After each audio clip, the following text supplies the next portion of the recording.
ઉડતું ગુજરાત અને જેવી રીતે ઉડતું પંજાબ ફેમસ થયો હતો અને પંજાબની બરબાદી થઈ હતી, એવી જ રીતે ગુજરાતની બરબાદી છેલ્લા લાંબા સમયથી થઈ રહી છે. ગુજરાતના ગૃહમંત્રી મોટા ઉપાડે જાહેરાતો કરે છે, કોઈ ચમરબંધીને છોડવામાં નહીં આવે. પણ જેવી રીતે જિગ્નેશ મેવાણી અને કોંગ્રેસે લડાઈ લડી છે નશા વિરુદ્ધની, અને આ નશા વિરુદ્ધની લડાઈ આખા ગુજરાતમાં ચાલતી રહી છે, પરંતુ એમાં કચ્છ બાકાત રહી ગયો હતો.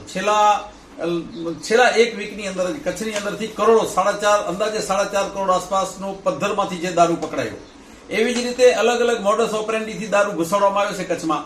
કચ્છમાં આવીને પકડાય, રાજસ્થાન કે મધ્યપ્રદેશ કે મહારાષ્ટ્રમાંથી આવનારો દારૂ કચ્છના છેવાડા સુધી પહોંચી આવે, કટિંગ થતો હોય, એનું વિતરણ થતો હોય, આ ટાઈમે પકડવામાં આવે છે.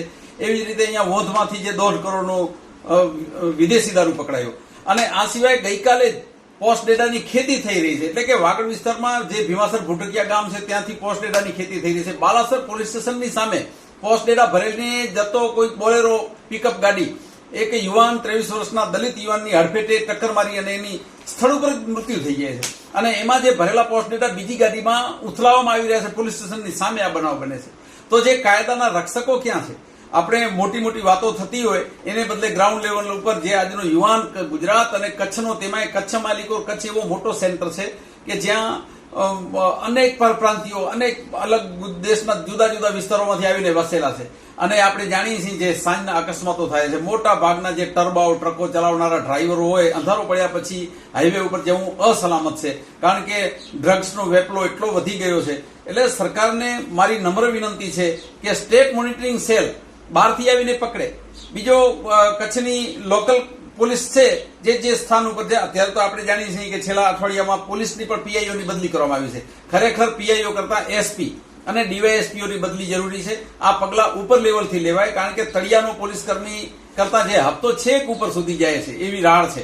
તો અમારી વિનંતી છે, જે ગુજરાતનો આ યુવાનો બરબાદ થઈ રહ્યા છે, યુવાનો ઉપર જે પ્રકારે એક નશાનું ભૂત સવાર થયો છે, આ સરકારની ઢીલી નીતિ છે. સરકારની ઢીલી નીતિ નહીં, સરકારની હપ્તા પદ્ધતિ આ નશાખોરીમાંથી બંધ થવી જોઈએ.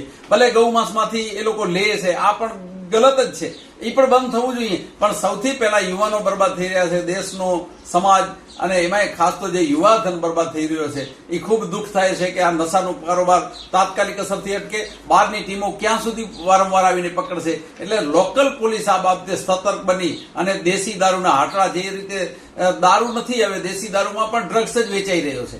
એટલે આ બાબતે તાત્કાલિક અસરથી પોલીસ પગલા ભરે અને સરકાર પણ જાગૃત થાય, અથવા પ્રજા પણ જાગૃત બનશે, તો પણ સમાજને ફાયદો થશે.